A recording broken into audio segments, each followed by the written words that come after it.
One America News host Dan Ball is having a normal one. Upon news that DirectTV might be dropping OAN, he decided to put out this message. Take a look. If you've got any dirt on Mr. Kennard, I'd love to see it and put it on this program. You bring me concrete evidence of whatever it may be, cheating on his taxes, cheating on his wife, saying racial slurs towards white people. Folks do that. Whatever it may be, find it for me, bring it, and we'll air it. Everybody's got dirty little sins and secrets they're hiding. And this man deserves to have them exposed for what he's doing to not only this network, the owners, the hundreds of employees, but you, the viewers, who want a fair and honest and truthful voice. Don't let them do this to you, folks, by taking OAN off the air. We need your help. The music. Oh, wow. Everybody's got little dirty sins and secrets they're hiding. And that this guy deserves to have them exposed. Why? For ending the DirectTV deal. Wow. All right, so lot to unpack here. Tell me that you're desperate without actually saying that you're desperate. Because that seems pretty desperate to me, you know? All right, so let me get into the why, though. As I mentioned before, DirectTV announced on Sunday, following a routine internal review, it had decided not to renew its contract with Herring Networks, the owner of One America News. Now, aside from OAN, DirectTV also plans to drop the sister channel, also owned by Herring, which is a luxury-focused lifestyle channel titled A Wealth of Entertainment. Because, you know, there's nothing more that the people want to watch than rich people flaunt their wealth in your face. I mean, we all just want to tune in and watch that, don't we? Don't we? We're clamoring, keep it on the air, along with OAN. Please, you're going to deprive me. No. Nobody watches that. And I'm going to guess that very few people watch OAN because it's a fringe network that appeals to the most ardently loyal far-right Trump supporters. That, along with the fact, of course, that it's created a little bit of controversy by, you know, pushing nonstop conspiracy theories. I'll give you some examples of that later. COVID disinformation and general pro-Trump nuttery. Gets himself in a little bit of trouble. So the Daily Beast noted that the majority owner of DirectTV, AT&T, has faced increased calls to drop the channel as a result. Now, they also have come under intense criticism in recent months after Reuters reported that AT&T not only played an integral role in launching OAN in 2013, but also had kept the channel afloat via a contract with DirectTV. In fact, this is according to a 2020 sworn testimony by an OAN accountant. Quote, 90% of OAN's revenue came from a contract with AT&T-owned television platforms, including satellite broadcaster DirectTV. If Daddy AT&T wasn't there and hadn't specifically created OAN, it wouldn't be here. It wouldn't exist. Sad, baby. Now, look, here's the thing. The reason that they created OAN is, of course, to rival Fox News and to create a conservative network. In fact, here's what OAN founder Robert Herring Sr. said in a 2019 deposition. Quote, they, AT&T, told us they wanted a conservative network. When they said that, I jumped to it and built one. Now, look, I don't have any problem with conservative networks. I don't have any problem with, you know, conservative competition, right? Fine, you want to build a conservative network, build a conservative network. Good luck. Good luck to you, sir or madam. But here's the thing. They still could not compete with Fox News, even with Donald Trump, former President Donald Trump, boosting the hell out of them. Now, the company claims that, in 2019, OAN was available in 35 million homes. and that the audience ranged from 150,000 to as large as 500,000. Though that year, Nielsen Medium Research estimated its viewership to be about to as low as 14,000. Yikes. Although, of course, to be fair, they're not signed up with Nielsen. They claim, oh, it's because Nielsen's too expensive to subscribe to. And so that's why we're not being rated by the Nielsen ratings or anything like that, because we just can't afford it. Bullshit. You get 90% of your revenue from Daddy AT&T. You can afford it. No, what they're doing, of course, is that they have such pathetically low viewership. They don't want anybody to know it. They don't want anybody to know that they suck. And so that's sad. Nonetheless, this desperation from Dan Ball, and I'll never get over that. Look, it really kind of illustrates how dire losing this DirectTV, deal really is. That it will be an absolute death knell for the network itself. This is an example.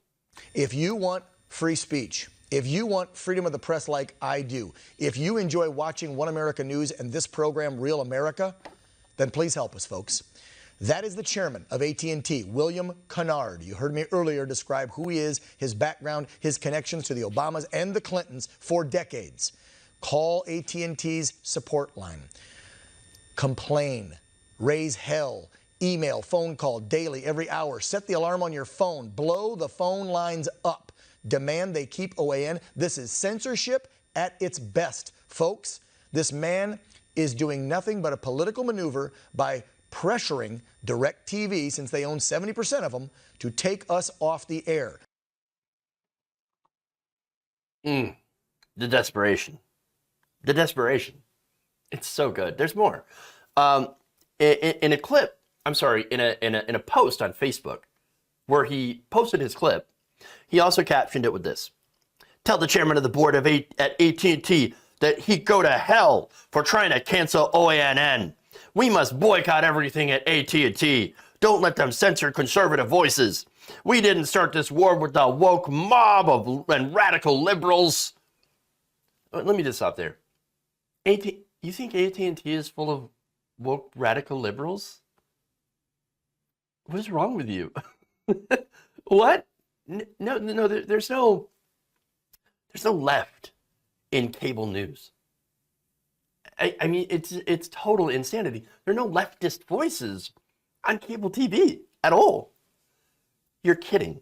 No. But anyway, he continued or ended it by saying this: "By the grace of God, we will finish it and win." No, I'm pretty sure. I'm pretty sure they're not going to win. I mean, and let me go back to another quote here from OAN lawyer Patrick Nellies, saying back in 2009, again during a deposition, quote, "If Herring Networks was to lose or not be renewed on DirectTV, the company would go out of business tomorrow." That's how much they rely on DirectTV. That's how much they rely on these deals.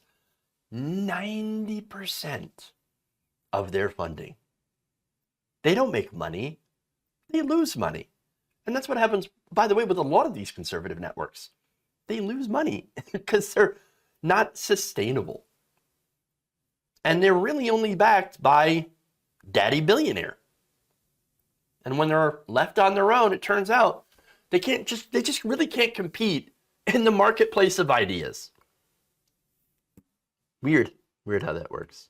So now, let me just add, I promised you that I would go through and talk about some of the crazy things that they have said, right?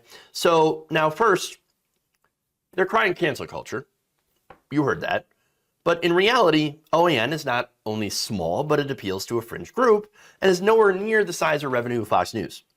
And also is getting AT&T into a lot of trouble by pushing out these insane conspiracy theories. For example, on George Soros.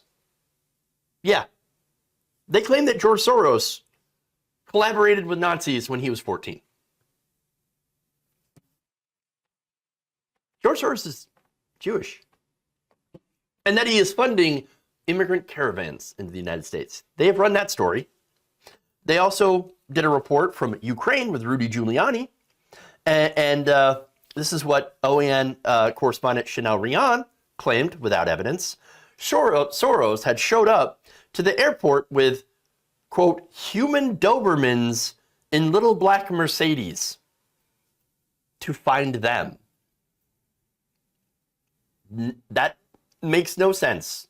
Little human Dobermans, everybody. Total insanity.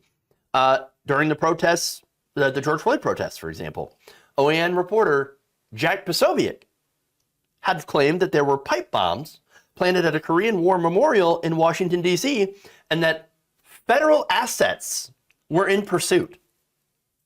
They found no pipe bombs and no federal assets that had pursued it. There's more.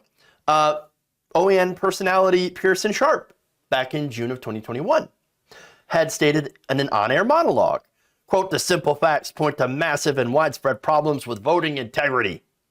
And there have been numerous indications that foreign governments, including China and Pakistan,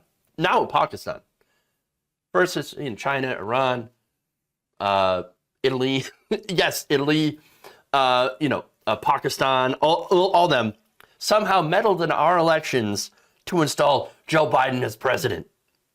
What are the consequences for traitors who meddled with our sacred democratic process and tried to steal power by taking away the voices of the American people? What happens to them? Well, in the past, America had a very good solution for dealing with such traitors.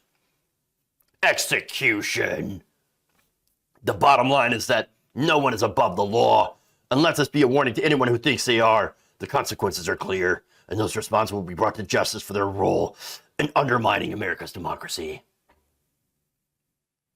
That's an OAN host calling for execution based on the big lie. On and on. Now, it's very clear that OAN is nothing but a gigantic, it's nothing but trouble. It's nothing but trouble. It's getting AT&T into a little bit of hot water, and it's not making money, and it's a failure in pretty much every single regard when it comes to business. Better to jettison it now, says AT&T, than not only to lose money, but also be affiliated with something that is about to get bankrupted by Dominion Voting Systems and Smartmatic, who is suing them for a lot of money.